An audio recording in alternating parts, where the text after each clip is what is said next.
scholarly engagement librarian here at Tulane. Yes, sorry, restart the recording. I'm going to go over some basic housekeeping. I apologize if you've been with us since yesterday and you've heard these before, but I will go over them once again. To enable captions, click More in the bottom right of the screen and then click Show Captions. Our session today will be recorded and the recording will be available on the SRRT website by early April.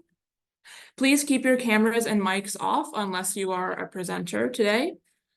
Please be respectful and extend care and compassion to yourself and others. This includes using person-first language when posing questions or sharing information in the chat.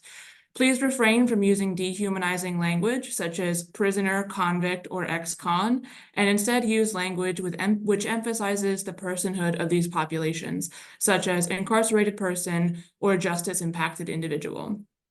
Please use the Q&A to pose questions and reserve the chat to relay any tech issues, resource shareouts, or appreciation for our panelists. Our chat is going to be monitored today by April Shepard, and our Q&A is going to be moderated by Rachel Rosekind.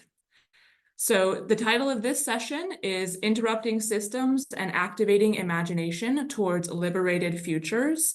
Our first presentation is called The Problem with Problem Patrons, a brief history of a long discourse. That will be presented by Jeremy Abbott, who is a librarian and lawyer currently pursuing a doctorate in UCLA's Department of Information Studies, where he examines the public in public libraries, researching spatial control, the political economy of homelessness, and decarceral visions of what library could be. So with that, I'm going to turn it over to Jeremy.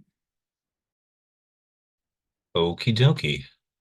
All right, I'm going to give myself 50-50 odds of sharing my screen correctly. Let's see what happens here. Okay. All right. Are you only seeing a slide? Yes, you're all good. Hooray. Okay. All right. Well, let's get started. While I was prepping all these slides, I decided to add an extra adjective to the discourse, a brief history of a long destructive discourse, because ultimately what the problem patron discourse has done has been really damaging, both to what libraries are and could be, and the people affected by these policies. So let's get started. That's me. For anybody who ever wants to make contact, feel free. And here we go. Okay, so what you had here are a couple of examples of behavior codes. The very first that I've been able to find, as well as one of the more recent that has kind of set the stage for everything that's happened since. And what this presentation is going to be about is explaining how we got from 1854 to 1992. So here we go. From the time the Boston Public Library first opened the doors of its reading room in 1854 up to the present, United States public libraries have nursed a deep-seated ambivalence about the presence of the public in the public library. This concern with keeping the library public, respectable, and not offensive, there's air quotes around those words if you can't tell from the emphasis, is made vividly manifest in the language of behavior codes like the excerpts in that slide. These codes act to discipline the manner in which the public initially accesses and subsequently conducts themselves in public libraries, and since their scattered introduction in the mid-19th century, they have reached such a level of ubiquity in library systems across the country that they have largely been subsumed into common sense. Further, these contemporary codes are strikingly uniform across geographically and demographically disparate library systems. This ubiquity and uniformity signals the presence of a larger discourse surrounding public libraries, one that communicates particular norms of behavior and appearance that can tell us much about the institutions themselves. Particularly, this discourse has crystallized around dealing with quote-unquote problem patrons, a compound concept whose interlocking notions point to constitutive discourses around patron disturbances that ostensibly detract or distract from the purpose of the public library, in other words, problems, and shifting understandings of who fits in as a patron. And from 19th century concerns over respectable character to 20th and 21st century concerns over bodily hygiene, the problem that libraries have often been trying to solve is the presence of the poor. The stakes over discursive control over the public library and its preferred patronages are high. But defining whom the library is for, this discourse also tells us what the library is for. When the presence of unhoused patrons leads newspapers and professional LIS literature to proclaim that the library is a, quote, de facto shelter, or that having to assist unhoused patrons transforms library workers into social workers. This is both a discursive demonstration of power and fear of losing that power. When the term library becomes so brittle that it cannot contain the presence of unhoused patrons without being transformed into another entity, day shelter, bus station, group home, we're left to question what the public library actually is. The same problem applies to the instability of patron.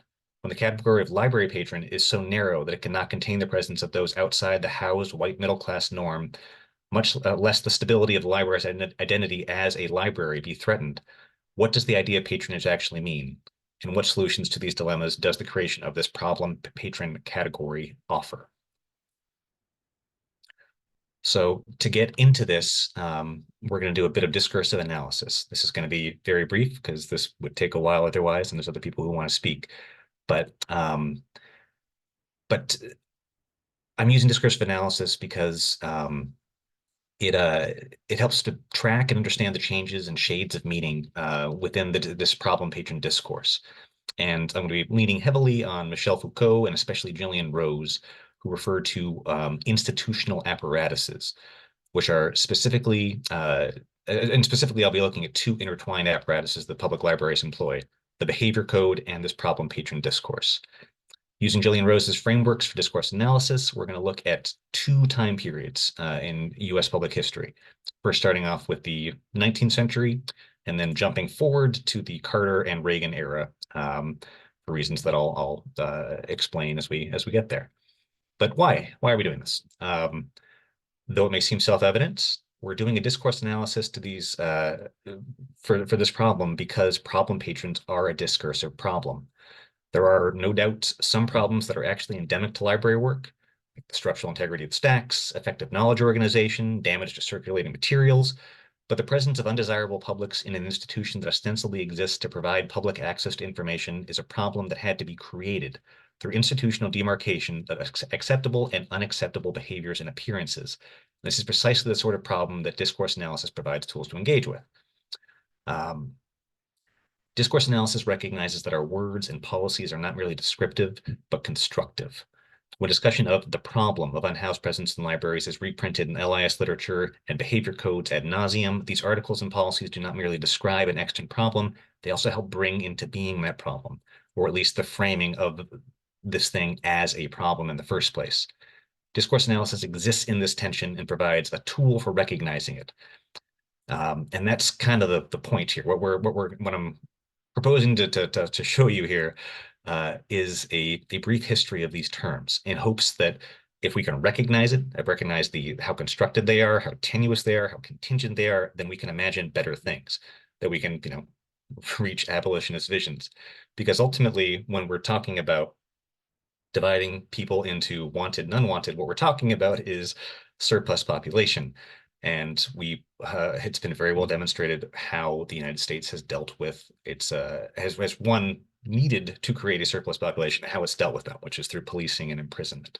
And these behavior codes, this notion of problem patrons is another avenue in which this carceral ideology is perpetuated and reproduced. So that's why we're going to try to dig into how it was created so that we can envision something better. So specifically, what we're going to look at are institutional apparatuses and technologies. The difference between these two things is very subtle and not entirely clear. Definitely not in Foucault, if anyone's tried parsing out his methodology. Coy is a nice word for how he describes things. But the point is, discourse isn't just conversation. It isn't just articles. It's also regulations, scientific treatises, court decisions, especially court decisions in this case. And technologies are the practical techniques that are used to practice the ideas that are being pushed with these apparatuses. So things like locks on doors, uncomfortable chairs, things like that. The nitty gritty. Again, don't worry too much about that. I'm just explaining some of the terminology that's going to show up throughout this thing. Apparatuses are self-reinforcing. That's how discourse works. a policy is created, it's enforced by personnel, it's made manifest in the actual structure of library buildings, which then reinforces the policy, which then has to be employed personnel, and you see how the cycle works here. But now you've got some some preamble. Let's get into the nitty-gritty before I run out of time. Okay, so here we are at the beginning. Boston Public Library. Let's see here. All inhabitants of Boston above the age of 16 years, of respectable character, and of such orderly conduct and condition as not to interfere with the occupation and comfort of others who may be in the room at the same time, shall have access to the reading room during all regular hours. So this is the first bit of like public regulation of library usage that I've found so far. And it makes sense because Boston Public was one of the first huge libraries. We're not going to get into library history too much because it's a long discussion. But some things to note about this. You've got, respectable character is brought up explicitly, and that points to a lot of things in the 1850s. Respectability is generally tied to property, to wealth and employment, things that not the entire population had, certainly not the entire public. Also, in the 1850s, it's not clear exactly how much of a subset of the Boston populace would have been literate. There's nothing in the reading room that allows you to use it if you're not actually going in there to read. There's also an early example of a balancing test. Where's the right of one patron to use the library as they see fit, but up against the rights of other patrons to use the library as they see fit? This sort of utilitarian calculus is going to recur again for the next century and a half, and it's still always happening now. But as is the case with almost all utilitarian calculuses, there's no set value, and it tends to be power serving. And in the case of public libraries, it absolutely is. The utilitarian calculus tends to lean towards the supporting a white middle class norm. Also, and let's dispense with this relatively quickly here, 16 years and older. So historically, there are two categories of like perennial problem patron, which are the poor and children. This presentation is not really about children. Children are regarded as a problem because they're too young to assume to be capable of using the library properly. So they're just like, it's a category. They're not welcome in, whereas adults are given assumed to have the ability to choose to behave or not to behave. There's a shame and moral failing aspect to adult stuff, which applies especially when we're talking about homelessness, which is frequently described as a failure of the individual. All these regulations are very individualized. If you cannot meet them, the assumption is it's because you personally have failed. And this is where that balancing test comes into play, because all the other individuals in the library are doing the right thing, but you are not. Therefore, you're not welcome. There's no vision of a social failing or social obligation to try to bring in more members of the public. Let's do just a quick thing. Children, it's fun. This is one of my favorite little quotes about children who were often guilty of book murder. That's why they were not welcome in libraries. There's lots of stuff about kids. Interesting stuff happened in the mid-century, mid-20th century, when the juvenile delinquency scare kicked in. This is James Dean holding his LA Public Library card, ready to cause havoc. But anyways, that was just for my own indulgence, because I worked hard on that silly picture. Okay, we disposed of children and teenagers. This is another library that opened up right after Boston in Groton. This is also in Massachusetts. Once again, we have the idea of respectable character and taxpayer vouching. So again, like it's very clear who the public library is for, at least in these early visions, who the idea of the public is. And these early standards are repeated again and again across the country. So like section 19 of the 1890 Peoria, Illinois library regulations read, all persons of respectable character and of such orderly conduct and condition as not to interfere with the occupation and comforts of others shall during all regular hours have free use of the periodicals and books in the reading room. So again, respectability, balancing test. The language is very similar to Boston, and that's a good 40 years after that. Hoboken, 1900. All persons of respectable character willing to conform to rules above the age of 14, again, kids are no good, may have free access to the reading and reference rooms during all regular hours. So in the early days of these things, it's very explicit that what we're dealing with are middle class norms that are being enforced, or even upper class initially, but certainly what became the aspiration of middle class norms. And the consequence of not following them is that you are not allowed in the library. So let's jump ahead. Also, in addition to the create, so in order to have a problem patron category, you have to create the good patron. We just covered that, which is, someone, a taxpayer can vouch for you, you're respectable, you're not a child. We also get some early description of what you should not be doing. So the term problem patron doesn't show up until the 1970s, as far as I can tell. But here we have an early description of library pests, who, have all kinds of problems. They take up space, they make noise, but especially for our purposes, they don't use the library properly. They are mere loungers using the library as a perfect haven of rest, where on wet days especially, they can enjoy it themselves. This gets into the what becomes kind of the cudgel against problem patrons, is that there is some very limited vision of what public libraries should be. And there's a right way to use them and there's a wrong way to use them. And if you're just lounging, if you're not actively reading and looking the right way while you do it, you're not using the library correctly, which makes you a problem. These rules and descriptions are then like repeated through the apparatus of these guidebooks. These are handbooks put out by libraries, by ALA, by PLA, telling you how to write rules. And we're going to get into exactly how those rules, how those guidebooks were formed shortly, because let's see here. Oops, that's not what we want. There we go. Okay, so we were in the 19th century for a while there. We're now jumping up to the 70s because that is when the term problem patron first appears, that I've been able to find.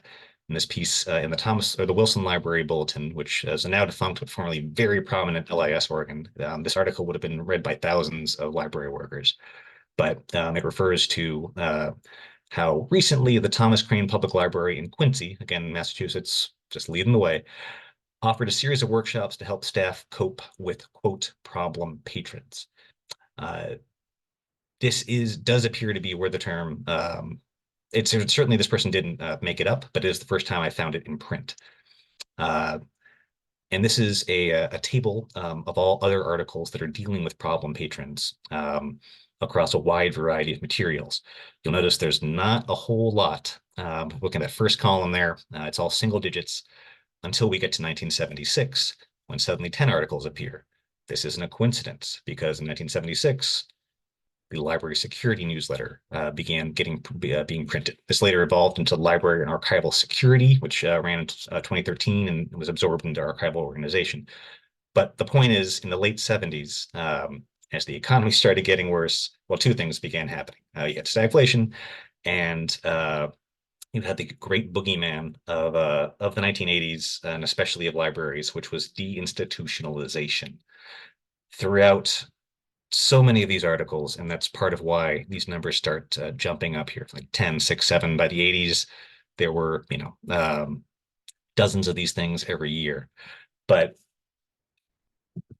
beginning in the 1960s, for those not familiar with the history of deinstitutionalization, careful activism, and by folks who had been incarcerated in these institutions, as well as budget concerns, led to the gradual shutdown of state mental hospitals and in-care facilities, lockdown facilities, that kind of thing.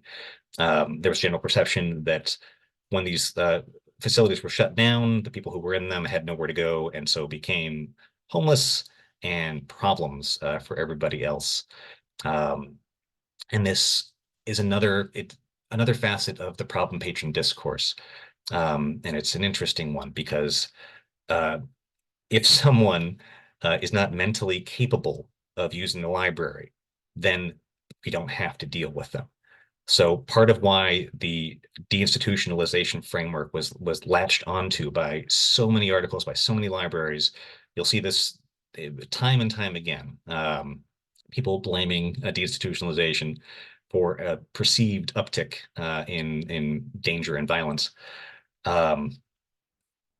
If you can label someone as someone who is not capable, like a child, of using the library, you don't have to work to help them use the library. They can be excluded from the public, which is a very useful tool if you're trying already to get rid of poor people who are perceived to have been released from mental institutions.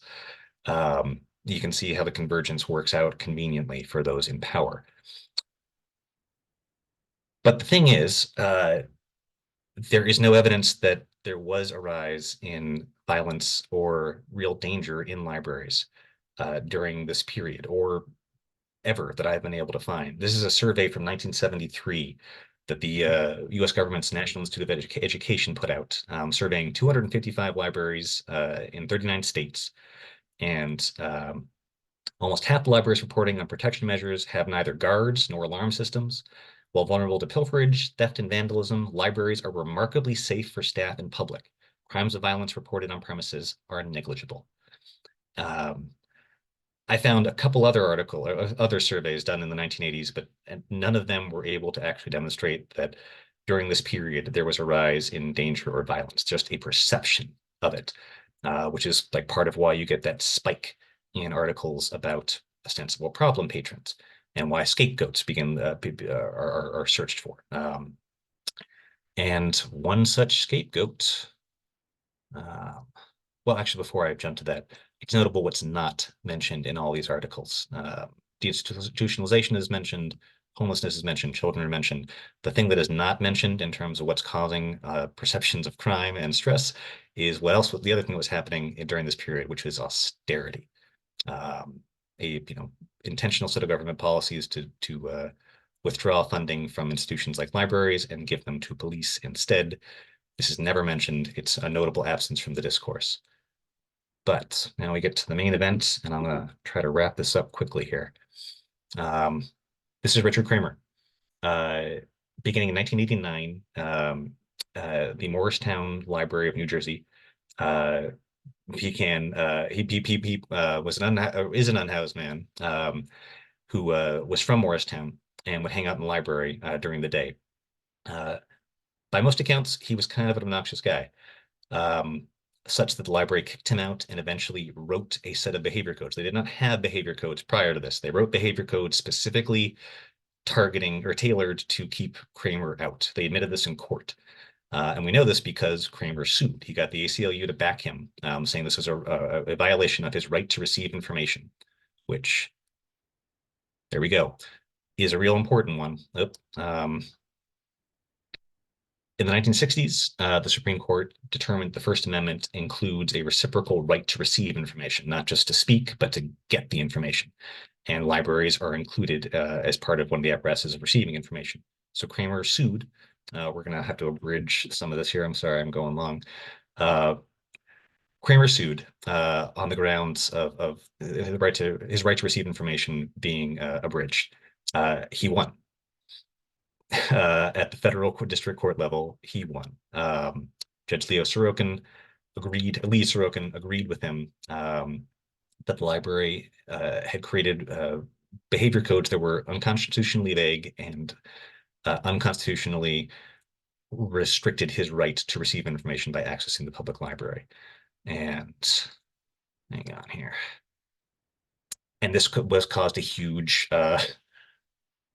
fallout.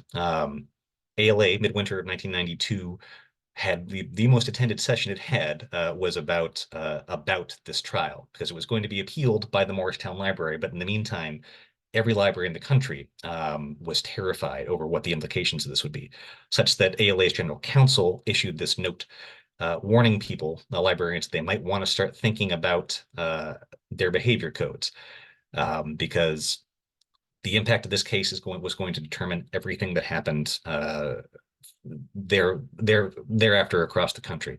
And note that this note mentions that ALA had established a task force to draft usable library regulations, and they sure did.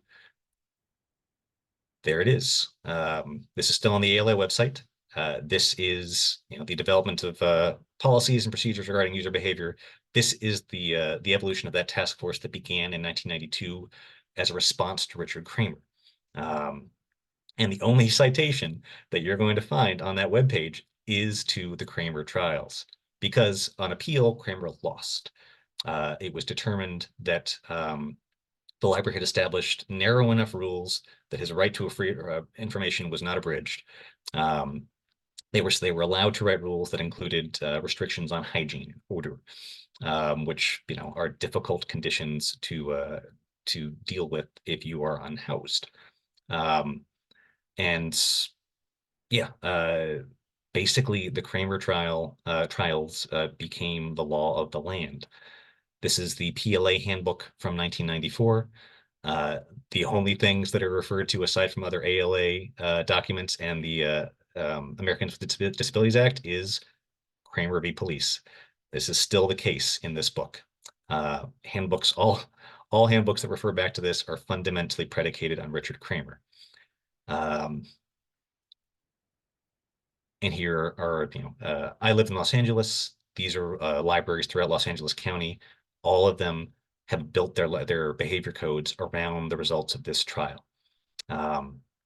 You see, like lack of hygiene. There's a number. This is an ugly slide, but it's an ugly set of policies. And that's sorry, I'm just checking my time. The point is, the fallout from this was immediate, and it was national. These folks, presumably none of these librarians had ever been to Morristown, New Jersey, but they adopted policies in compliance with the way the ALA interpreted the Morristown ruling. And this codified a discourse of problem patrons, which could be then regulated through these behavior codes. But that's not the only way that these codes come into effect. Discursive apparatuses include things like architecture. So you end up thinking like with libraries, like the Goldwyn Library in Hollywood, which is just a fortress, a terrifying library. These gates are huge. In order to get in, you have to descend and go past, if you look in the lower picture there, past an elevated desk where a staffer sits watching you as you come in. You have to pass their gaze, security officer sitting in the corner. As libraries internalize the discourse of not being safe, of having to control problem patrons, it becomes reflected in the architecture of the very foundations of the building itself. This also includes trying to make libraries uncomfortable. This is from 1897, from an English paper, but the application's about the same. In response to problem patrons, libraries began making themselves more uncomfortable, intentionally trying to discourage people from just hanging out.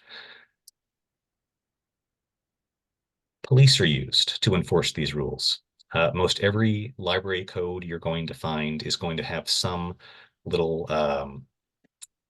mention that the codes there are writing are statutorily allowed by something in the municipal code, and that municipal code can be enforced by police. So this is North Hollywood Library in Los Angeles, and the police are just parked right out front to remind you of this at all times. You get things like security gates. You get things like luggage sizing boxes. You're not allowed to bring in certain size luggage because well, who knows? But it's clearly the stuff that they're like the Santa Monica Library here is discouraging you from bringing in are things like bedrolls, large backpacks, things like that are not typically carried by people who have homes. Note that there is an exception for large musical instruments. You can bring in a cello, but you can't bring in a backpack with all your belongings in it. Police are called to enforce library bans. The point is, for all of this, there are consequences to internalizing this discourse, to making it manifest through policy, and that it means contact with police. This especially applies to unhoused folks, and unhoused folks are especially vulnerable. The unhoused communities tend to be comprised of other vulnerable communities. And I'll wrap up here. Okay, this was what the New York Times published on the day that Morristown won their appeal. They closed early to throw a party. I guess my final takeaway is we don't want to be celebrating the institutionalization of a problem patron discourse that causes us to celebrate when we manage to kick someone out of the library.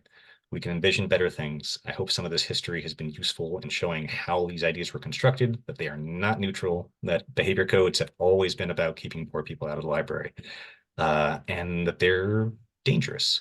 But thankfully, there are some great folks at the summit who are working on abolitionist versions of what libraries could be, and some of them are going to talk next as soon as I stop talking. So I'm going to stop. Thank you, Jeremy. That was a great presentation. As Rachel said in the chat, we can go a little bit over. We have a 15-minute cushion in between sessions. So I'm not going to talk very much. We're just going to roll right into our next presentation, which is the Abolitionist Library Association. That's going to be presented by Alison Macrina, Jim DelRosso, and Megan Riley. So please take it away. Thanks, y'all. You there, Jim? I am here. Cool. Hi, everybody. I'm Alison Macrina. My pronouns are she, her, and I am Director of Library Freedom Project. Jim, you want to introduce yourself too? Sure. My name is Jim DelRosso. My pronouns are he, him. I'm the Assistant Director of Catherwood Library at Cornell University. So unfortunately, Megan Riley couldn't be here with us today. They got a migraine. Who can relate? So we'll cover, what Megan was going to talk about. And this is just going to be us kind of like riffing, a little freewheeling discussion. No slides, no problem. First want to thank our comrade Jeremy for his amazing presentation and all of his work. He's also a member of the Abolitionist Library Association, and like so much of this really just ties into exactly why we started this organization, and I think a lot of the work that has happened with it, the intent around it, etc. So I wanted to start with talking about what ABLA is, how it came to be, and then Jim is going to cover like some of the things that we do together, some of our greatest hits, etc. I will be dropping links, yes, someone just asked in the chat. I'm going to be dropping links of all the things that we're talking about, including the ABLA website.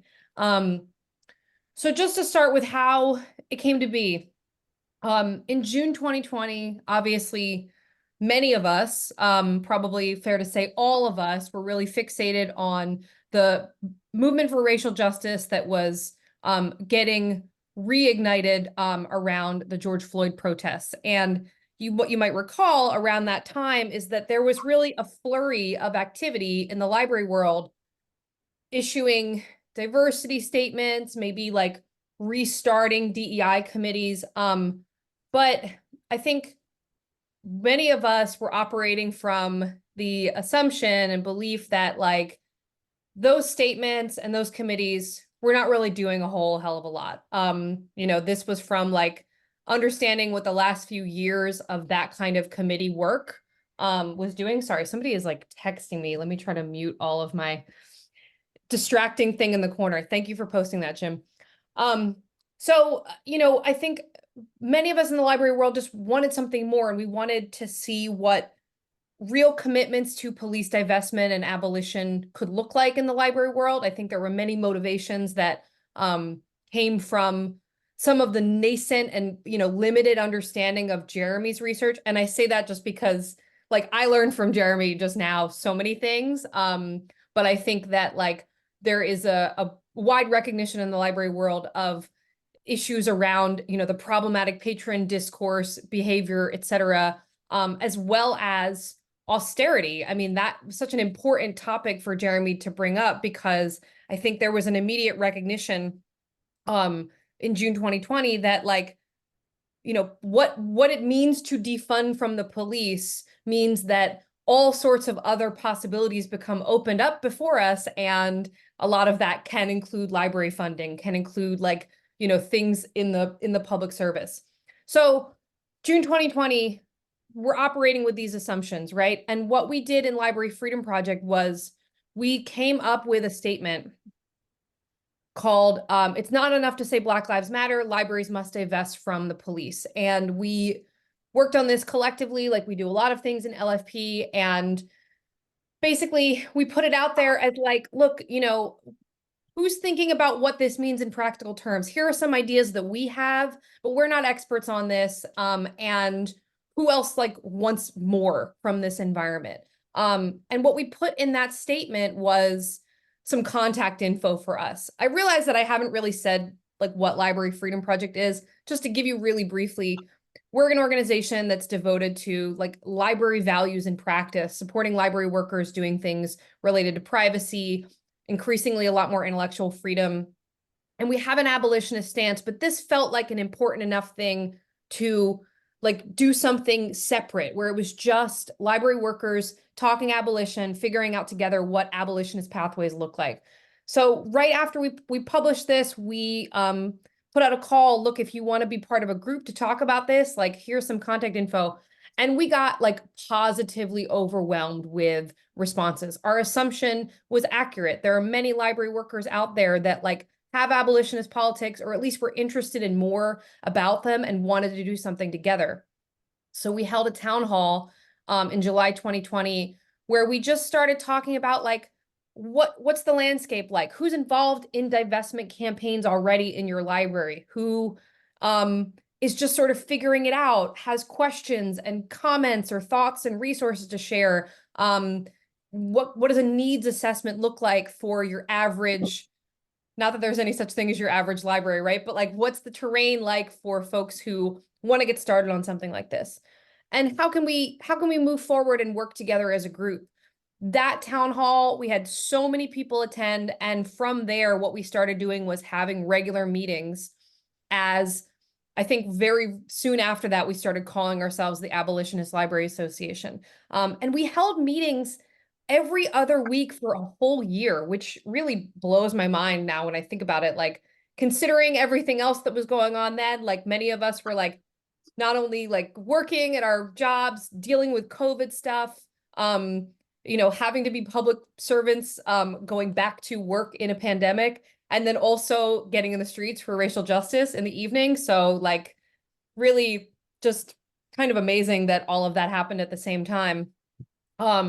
And what we were able to do through those regular meetings was just to continue to build community. People really found us through word of mouth.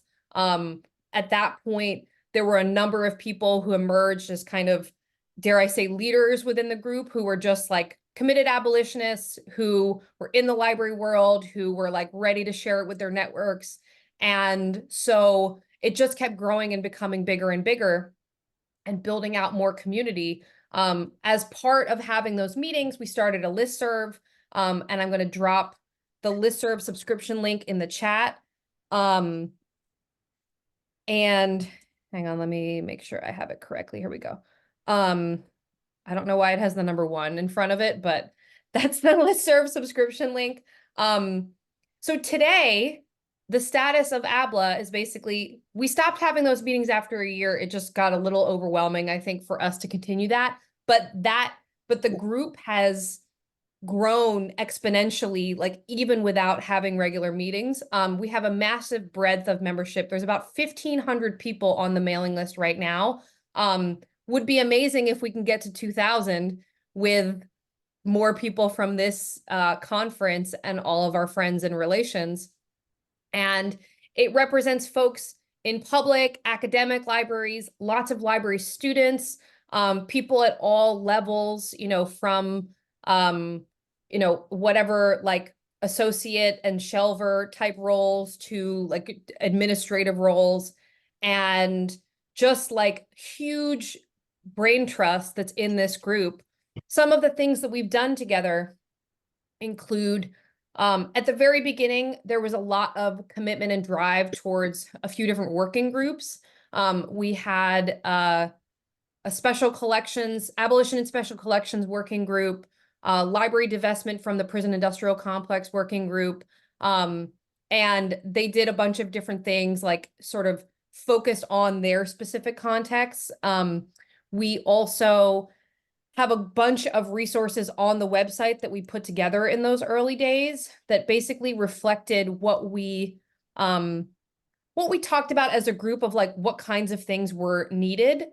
Basically like, you know, we want to step away from the kinds of trainings that we get in the library world when we like need help with emergent and potentially dangerous situations in the course of our library work. What our administration is giving us is something that's like super carceral minded, you know, not trauma informed, et cetera, et cetera. So this resource list was basically trying to counter some of those, like the dominant narrative in the library world, and give us some things that we could use and share with our colleagues, trainings that we can take, et cetera. And yeah, we have done a few things collectively. We endorsed the Librarians and Archivists with Palestine 2023 statement on the Gaza genocide. I think there was a broad recognition in the group of the relationship between abolitionist visions and our divestment work with the anti-colonial struggle that is taking place in Gaza. And so, yeah, I mean, today it's just like a really incredible and extensive group of people who are so helpful, so ready to show up for one another. Jim is going to take over and talk about what the listserv is and does and some of the greatest hits of it. And hopefully we'll have a little bit of time to talk some more, but thank you all for listening to my spiel about it. All right, thank you so much, Allison. I'm also going to drop some links in. The first one is actually a page I'm going to share really quickly. If this all works, anyone who has that link should be able to see this.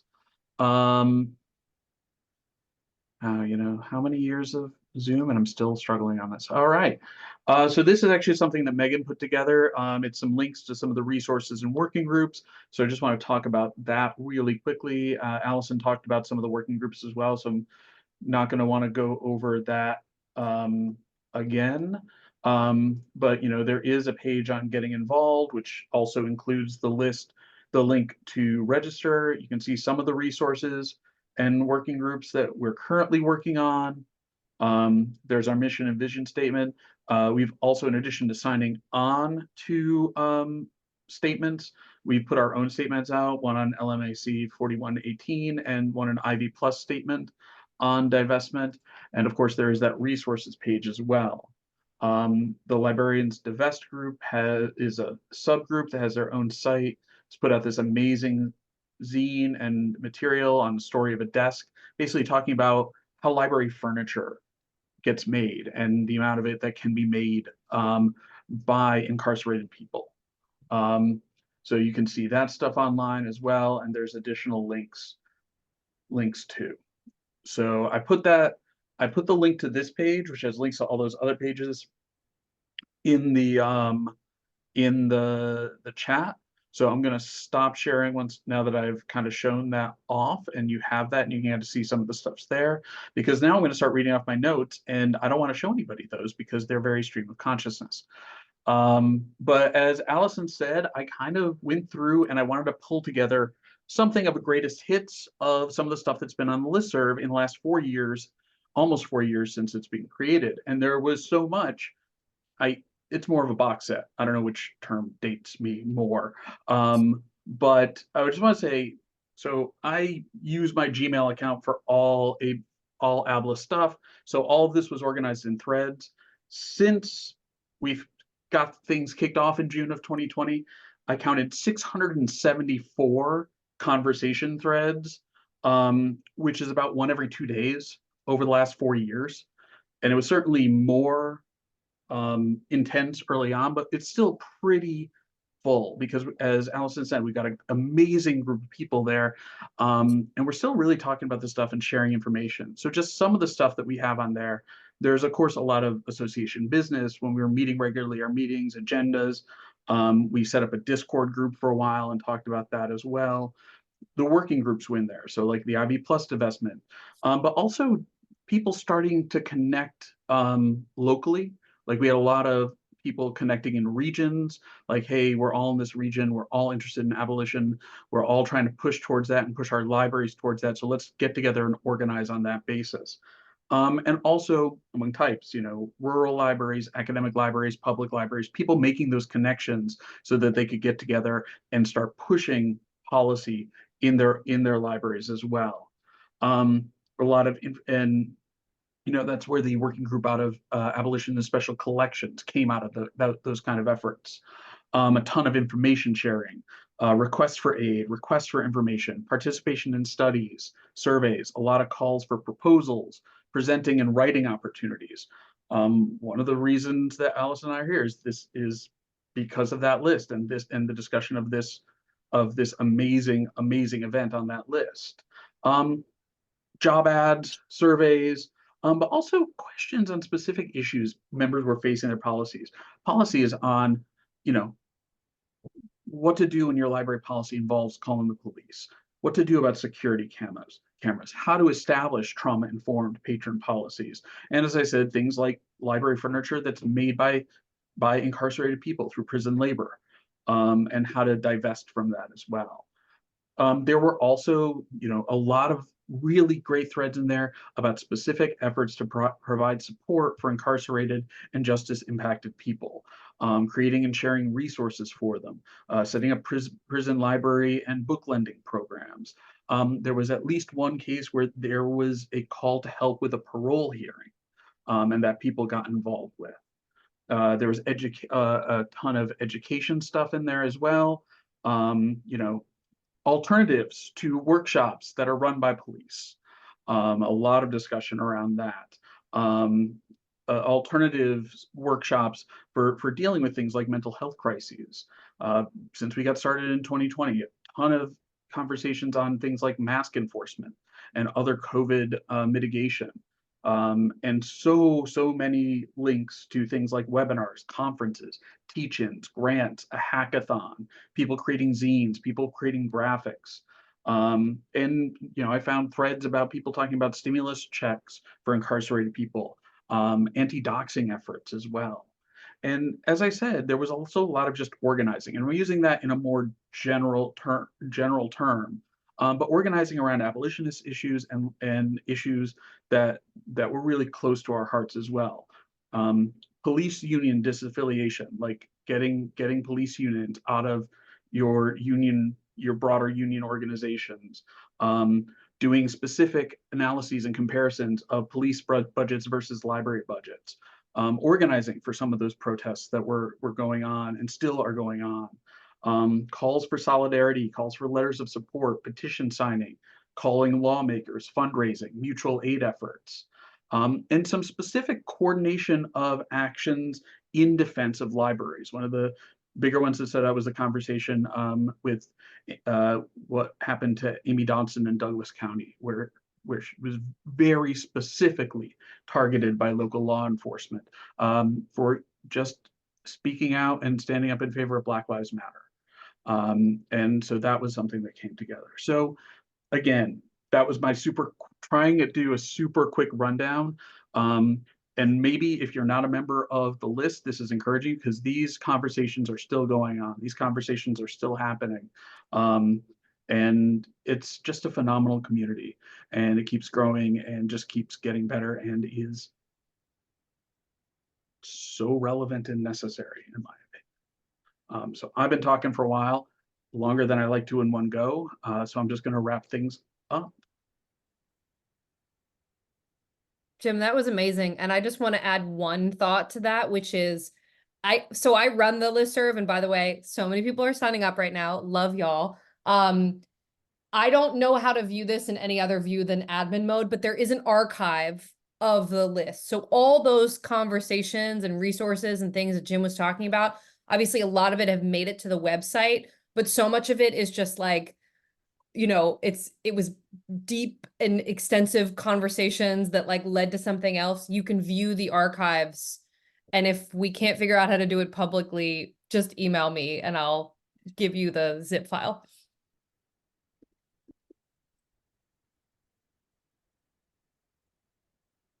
Great. Thank you both so much. Thank all of our presenters for an amazing conversation. Like I said, we can go a little bit into our break time. So we do have some time for some questions, if y'all don't mind. Let me get over to my questions tab. Okay, our first question, what would you say are abolition's information demands, and how are they shaping different terrains of struggle?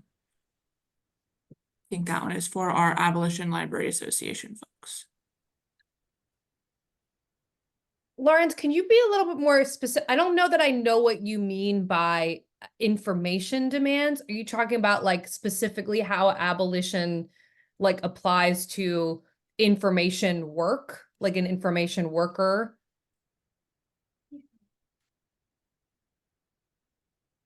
Yes.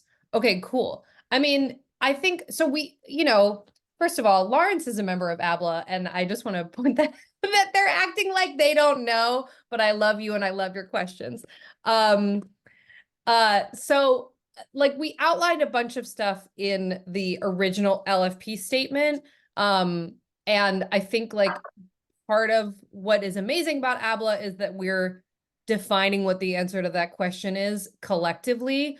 But I think that there's a few things that come to mind immediately. I mean, all the things that Jeremy talked about like the way that public space is policed, who is allowed to use the space and thrive in the space.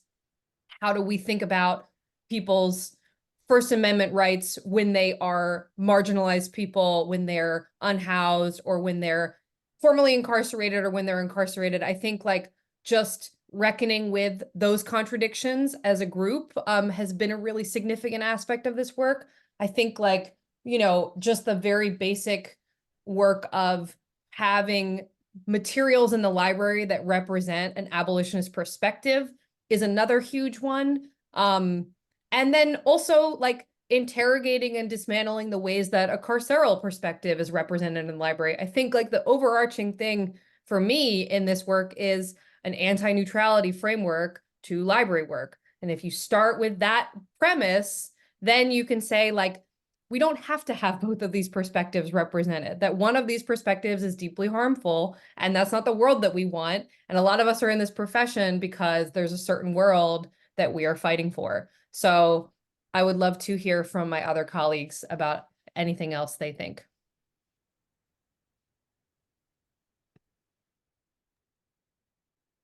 I mean, I don't have much to add to that. I think you really nailed it in terms of how this work kind of expands out into so much. And certainly the non-neutrality piece you mentioned was a really strong inroad for me. So I feel like it works the other way as well. Yeah, no, you really kind of nailed that. So. I mean, agreed. Only thing I would throw in to to emphasize again is that like an abolition. What was the phrasing Lawrence used there? Yeah, abolition's information demands. I mean, like it's the shaping different trains of struggle is the one of the keys for me. Like that's part of the point of this work is allowing us to imagine how else it might be. And like building community and support to actually make that happen. That's why abolitionist work is so meaningful, and it has so much potential.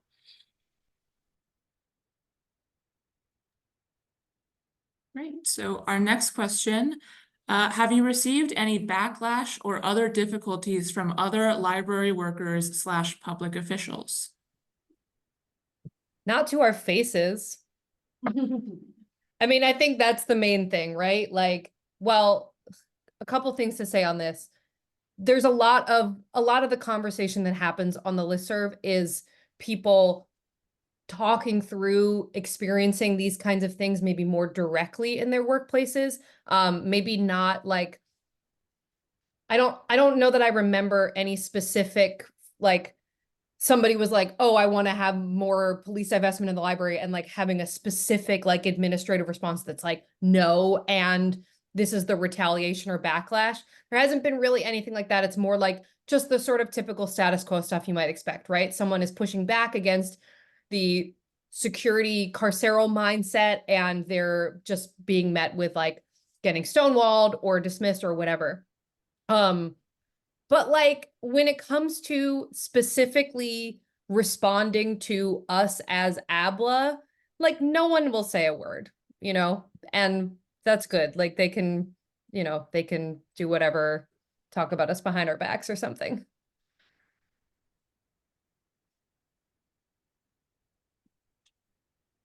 Great. I think we have time for one last question. So I will say, the term problem patron seems to be used to further marginalize those who are already marginalized, but the terminology is so ingrained in libraries.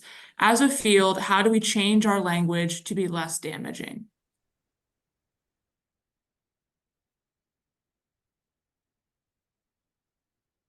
That's a good one.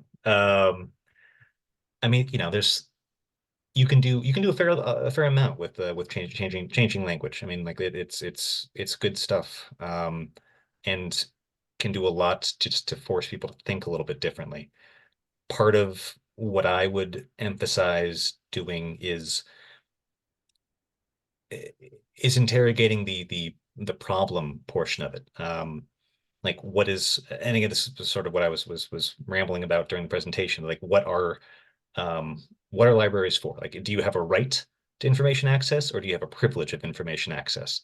If you can start like framing things in terms of rights and then try to like structure libraries around how to support that right, rather than reinforcing already extant privilege for powerful groups, then I think a lot of like the language, like problem patrons, will have to fall away. But yeah, like the first step is to shift the terrain of the problem and turn it towards one of efforts at inclusion rather than division and exclusion.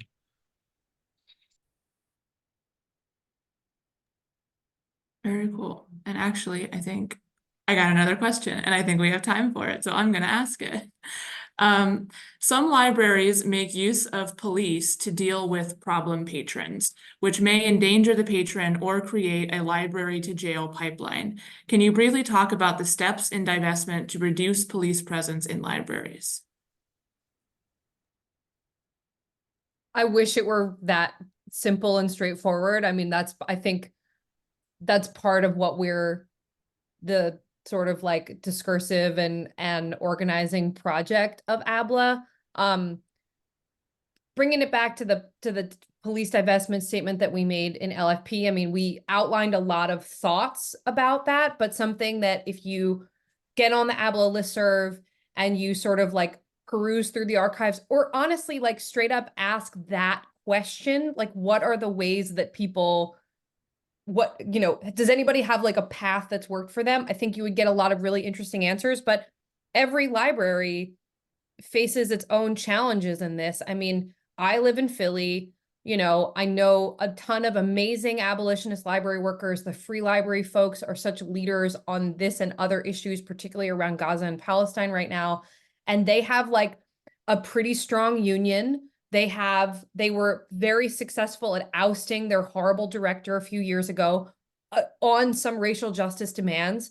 And at the same time, Philly is an incredibly policed and carceral city with massive unhoused population, a lot of drug users and drug use in and around the library. And so it presents all these additional challenges for like, what does it mean how do you even begin to remove police from the library? I feel like there's also like probably a lot of dissension among staff, of like many staff who feel like the police are keeping them safe from drug users or things like that. And so I know there's just a rambly answer to say that like, unfortunately, it's not as simple as there's a path to go, but that's what we're trying to collectively work at together and share our strategies and resources and our failures, as well as our successes.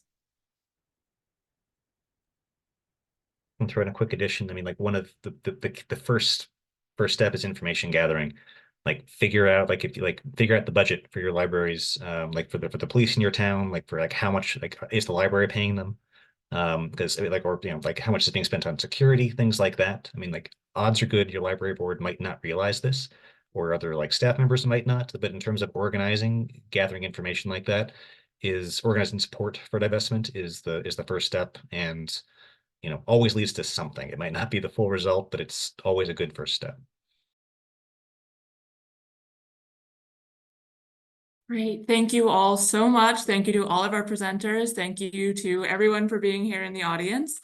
Our next session is Rethinking Public Safety and Community Accountability. So if you'd like to keep having this conversation, please stick around. That will be starting in about 6 minutes at 12:20 Central Time in this same Zoom room. So please stick around and we will see you in now 5 minutes.